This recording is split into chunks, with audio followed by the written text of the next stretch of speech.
Assalamualaikum everyone. Welcome back to our database systems with Oracle SQL Lab series. In today's lab number 9, we're going to learn about three important database objects: sequences, indexes, and synonyms.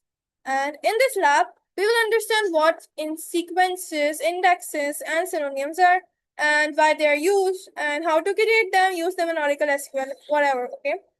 So, now, we will also perform different operations on these database objects using SQL commands. So now let's get started with this lab. हमारे पास है, we are having sequence.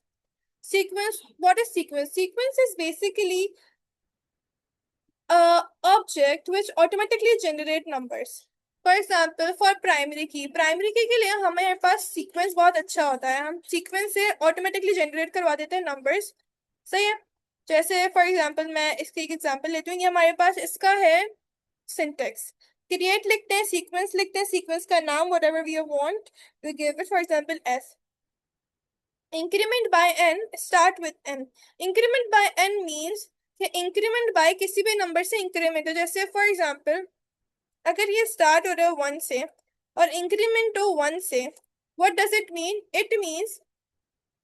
It means that 1 से फिर जाएगा 2 3 4 5 6 7, because 1 से start होगा और 1 से increment होगा. तो 1 + 1 2, 2 + 1 3.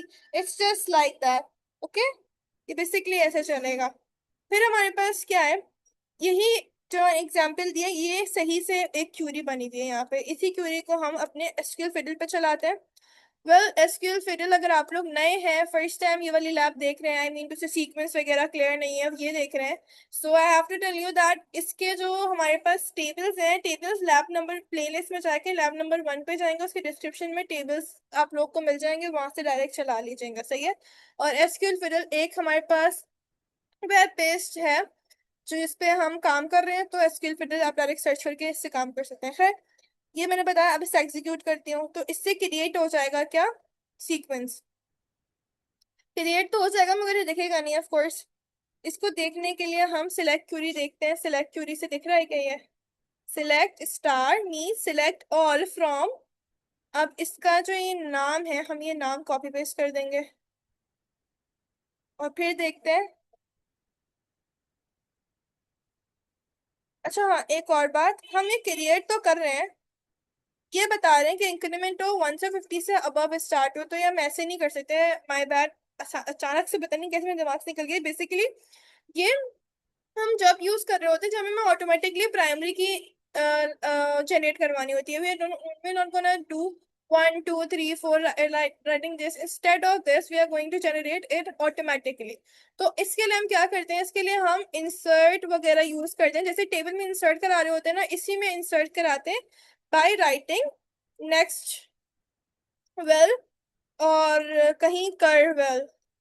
सही है. अभी मैं बताऊंगी कैसे यूज होंगी ये चीजें. नाउ हम सबसे पहले मैंने ये बता दिया कि कैसे बनाए सीक्वेंस. सही है. कैसे इंक्रीमेंट होगा, किधर से स्टार्ट होगा. अब हम देखते हैं कि अब हम देखेंगे कि ये नेक्स्ट वन और कर्वेल कब यूज होता है. सही है. और कैसे इंसर्ट होती है, जैसे यहाँ पर है. Now let me explain you this. Just wait for a second. तो इंसर्ट इनटू, जिसमें इंसर्ट कराना है वो लिख दिया हमने टेबल का नाम. फिर जो कॉलम्स हैं उसके कॉलम्स के नाम लिख दिया. याद है आप लोगों को, जब मैंने बताया था तो मैंने कहा था एक आई गेस एक्सटर्नल था और एक इंटरनल वे था, या एक्सक्लूशन कुछ करके नाम था उसका. एक्सक्लूसिव और इंक्लूसिव था. या तो एक्सक्लूसिव का मतलब था तो होता था कि डायरेक्ट लिख लें, और इंक्लूसिव का मतलब हो जाता कि ये सब लिख लें. तो ये बेसिकली इंक्लूसिव होगा भी फिलहाल. खैर, वैल्यूज.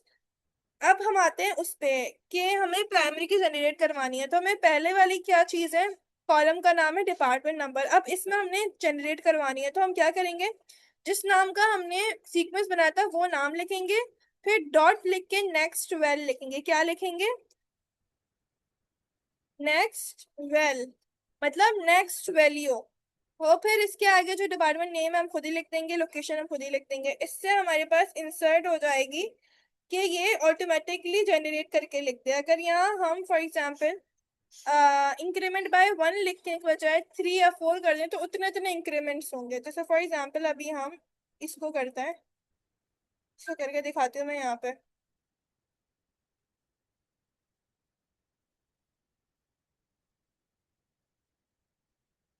यहाँ नजर तो नहीं आएगा क्योंकि इंसर्ट करा है। सिलेक्ट,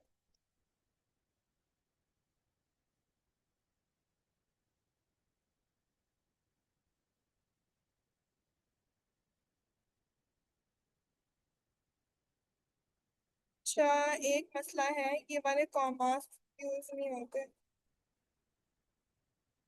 इनको सही करते हैं।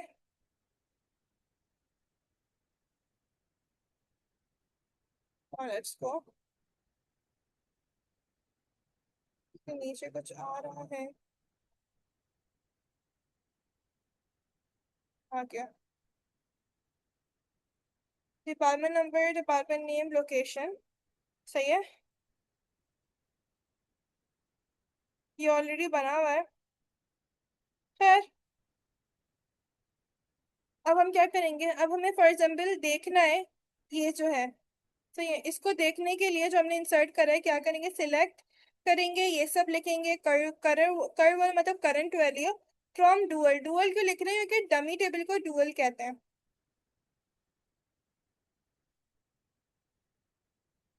हम एग्जीक्यूट करते हैं तो अभी जो हमने करा होगा वो हमें शो हो जाएगा। ये देखें 50, 50 शो हो गया। हाउ कम, बेसिकली ऐसे शो हुआ क्योंकि मैंने कहा स्टार्ट ही 50 से, अब ये अगला लिखूंगी तब वो 51 आएगा ना। जैसे फॉर एग्जाम्पल मैं इसको करती हूँ, सॉरी, इसको करती हूँ और इसको दोबारा करती हूँ, सही है, और एक्सिक्यूट करती हूँ, 51 आ गया। वाई, बिकॉज 50 में एक इंक्रीमेंट हुआ, 51 हो गया। सही है, ये बेसिकली ऐसे काम करेगा।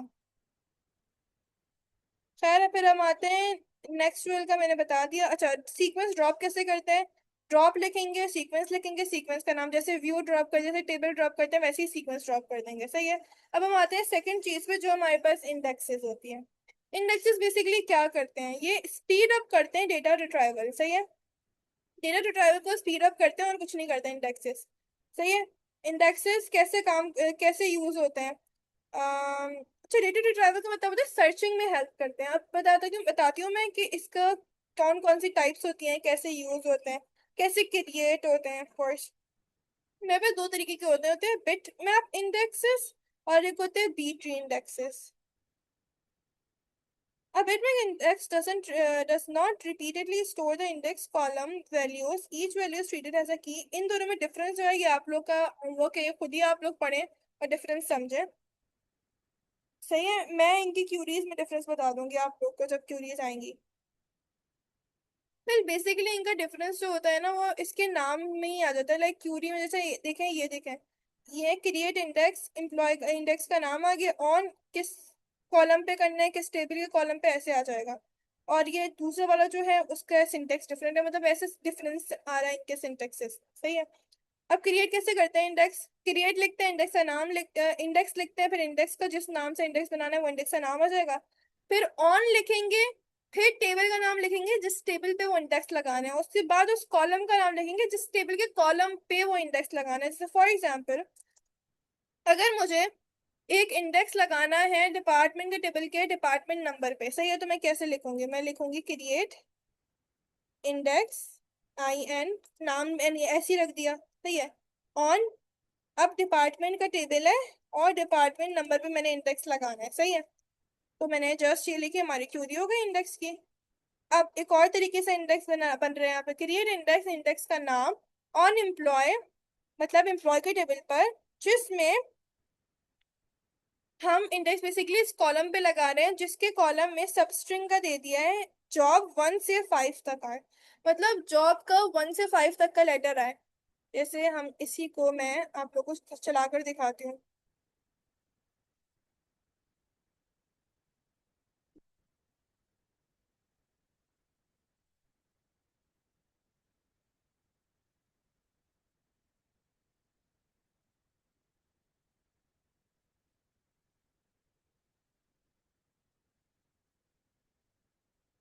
अच्छा, ये तो हमने इंडेक्स क्रिएट करा है ना, तो वो शायद नजर ही नहीं आता। खैर, ओरेकल अगर आप दूसरा यूज करें ना, एपेक्स वगैरह, तो वहाँ नजर आता है कि इंडेक्स क्रिएटेड वगैरह ना, यहाँ पर ये नजर नहीं आता, मगर एरर नहीं आता, इसका मतलब कि ये क्रिएट हो गया है।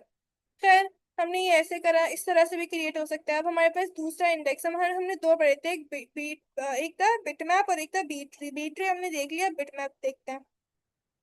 सही है। बिटमैप कैसे बनता है? क्रिएट बी ट्री में हम इंडेक्स लिखते थे डायरेक्ट, इसमें बिटमैप इंडेक्स लिखते हैं, फिर उसका नाम लिखते हैं, फिर जिसे भी लगाना है वो लिख देते हैं। जस्ट नॉर्मल सिंटेक्स है, बहुत इजी है, ज्यादा मुश्किल नहीं है। अगर किसी पे भी बोल दिया कि आपको इंडेक्स लगा दो इस कॉलम पे, जैसे अभी नीचे क्वेश्चंस आएंगे होमवर्क के, जो असाइनमेंट के हैं, उससे आप समझ जाएंगे। सही है। फिर हमारे पास रिमूव आ रहा है, रिमूविंग इन इंडेक्स। इंडेक्स को कैसे रिमूव कर सकते हैं? रिमूव जस्ट जैसे टेबल को करते हैं, सिनोनियम को करते हैं, ये सब होता है। ऐसे ही इंडेक्स को भी रिमूव कर सकते हैं, ड्रॉप कर सकते हैं। कैसे? ड्रॉप, फिर इंडेक्स का लिखा हुआ आएगा जो भी है, उसके बाद इंडेक्स का नाम आ जाएगा, तो रिमूव हो जाएगा इंडेक्स ऐसे। सही है। When to create index, index किन सर्कमस्टेंसेस में बनाते हैं? जब हम अपनी क्यूरी फास्टर करनी हो तब बनाते हैं, जब हमारे पास ज्यादा नल वैल्यूज हो तब हम इंडेक्स बनाते हैं, एंड जब टेबल बहुत ज्यादा बड़ा हो तब इंडेक्स बनाते हैं। सही है। और हमें रिट्राइव करनी हो कम वैल्यूज मगर टेबल बहुत ज्यादा बड़ा हो, तब हम इंडेक्स बनाते हैं। सही है। और जब कब इंडेक्स नहीं बनाते, ये दोनों चीजें यहाँ लिखी हैं, ये भी आप लोग अच्छे से पढ़ लेंगे। जब टेबल हमारा छोटा हो, कॉलम्स क्यूरीज में इस्तेमाल नहीं होने वाला, एक्सेट्रा एक्सेट्रा एंड एक्सेट्रा। सही है। अब हम आते हैं लास्ट चीज पे, जो हमारे पास सिनोनियम्स है। सिनोनियम्स भी बहुत आसान है। सिनोनियम्स बेसिकली क्या होता है? ये तीनों चीजें जो भी मैंने आप लोगों को बताएंगे ना, ये डेटाबेस का ऑब्जेक्ट होता है। अब सिनोनियम पे आते हैं। Basically synonym is basically an alternative name for a database object such as table और व्यू। सही है। टेबल और व्यू मैंने क्या बताया था, टेबल जो होता है वो परमानेंटली स्टोर करता है, व्यू जो होता है वो टेम्पररी बनता है। ऐसे ही सिनोनियम जो है वो टेम्पररी बनता है। सही है। जैसे फॉर एग्जाम्पल हम सिनोनियम बना रहे हैं, तो हम कैसे बनाएंगे? क्रिएट सिनोनियम, सिनोनियम का नाम, फॉर ऑब्जेक्ट, ऑब्जेक्ट मीन्स यहाँ पे टेबल का नाम आएगा कि किस टेबल का सिनोनियम बन रहा है बेसिकली। सही है। ये सिनोनियम पता चल गया हमें कैसे बनता है। फिर create public सिनोनियम department, department for, अच्छा ये हमने पब्लिक, ये सिनोनियम का नाम आया। फॉर किसके लिए बना रहे हैं? इस टेबल के लिए। सही है। और ड्रॉप कैसे करते हैं सिनोनियम, वो भी यहाँ पर आ गया। तो मतलब ये बहुत ज्यादा इजी पीजी लैब थी। अब आप लोग फर्दर प्रैक्टिस करेंगे तो और अच्छे से हो जाएगा। अब हम इधर आते हैं, थोड़ा सा मैं elaborate कर देती हूँ। इधर आए, बी ट्री इंडेक्सेस। अच्छा, बी ट्री इंडेक्सेस जो थे उसमें डायरेक्ट इंडेक्स आता था, मगर जो बिट मैप था वो बिट मैप लिखा हुआ आता था। तो बी ट्री में क्या लिखा हुआ है हमारे पास? Name column of employ table. सही है। तो हम क्या करेंगे? क्रिएट इंडेक्स, इंडेक्स का नेम हो जाएगा एनडी। सही है। ऑन कौन से टेबल से? एम्प्लॉय के टेबल से। और कॉलम कौन सा है? E name. Just as it is. सही, ये हो गया हमारे पास। फिर डेजिग्नेशन का कॉलम है, ये आप खुद ही बना लें। यहाँ पर डेजिग्नेशन किस टेबल से? एम्प्लॉय के टेबल से, या डेजिग्नेशन आ जाएगा। सही है। अब हमारे पास आया first 10 characters of title in training table. तो अभी हमारे पास वो वाली आई है जो मेरे ऊपर सब स्टर की दिखाई थी, जो सब स्टर मतलब सब स्ट्रिंग की थी। तो इसमें जस्ट हमारे पास यही होगा। क्या होगा? क्रिएट कर देंगे इंडेक्स, इंडेक्स का नाम। सही है। ऑन कौन सा है? एक मिनट। ऑन टेबल है हमारे पास ट्रेनिंग, और अंदर क्या आएगा? अच्छा, ट्रेनिंग के टेबल में सबस्टर आएगा, टाइटल आएगा, और कितने चाहिए? फर्स्ट 10, तो 1 और 10 आ जाएगा। जस्ट एंड, हमारा सिंपल हो गया। फिर हमारे पास है क्रिएट बिट मैप इंडेक्स। अच्छा, बिट मैप कैसे आ रहा था वो भी आप लोग को अच्छे से पता है। जेंडर पे लगाना है, तो हम क्या कर देंगे? Create bit map index on, जिस भी टेबल पर आना है, एम्प्लॉय के टेबल में आना है, और जेंडर पर। सही है। Just simple as this. ये समझ आ रहा है कैसे हो रहा है? ये बाकी के जो रह गए ये आप लोग कर लीजिएगा, और मैं इसे हटा देती हूँ ताकि आप लोग स्क्रीनशॉट ले लें। वेल मैं डिस्क्रिप्शन में भी डाल दूंगी अगर स्क्रीनशॉट आप लोग नहीं ले रहे हैं तो भी। Alright, so this is how this lab was. इसमें हमने तीन बहुत इंपॉर्टेंट चीजें पढ़ी हैं जो कि डेटाबेस ऑब्जेक्ट्स हैं, synonyms, indexes and sequence. Sequence हमारे लिए प्राइमरी की को जनरेट करने के लिए इस्तेमाल होता है। सिनोनियम जो है वो बेसिकली व्यू और टेबल जैसा होता है, टेम्पररी स्टोर करता है डेटा को। एंड इंडेक्सेस फास्ट करते हैं हमारी क्यूरीज को। ओके, सो होपफुली आप लोग को ये समझ आ गया, बहुत अच्छे से क्लियर हो गई वो चीजें। And thank you so much for watching. Lab exam में ये ऐसे ही आता है जैसे अभी यहाँ पे ऐसे दिया हुआ है क्वेश्चन जो है ना, इसी का बहुत अच्छी तैयारी कर लें और थोड़ी ऐसी क्वेश्चन निकाली करें तो लैब एग्जाम में भी आसान से ही आता है। ऐसे जिनमें से आता नहीं है। बेसिकली जो लैब एग्जाम में ज्यादा नंबर से आता है ना, वो कुछ ट्रिगर प्रोसीजर्स वगैरह में से आता है, और वो अपकमिंग लैब्स में हम लोग कर लेंगे इंशाल्लाह कवर। ठीक है, thank you so much for watching. Allah Hafiz.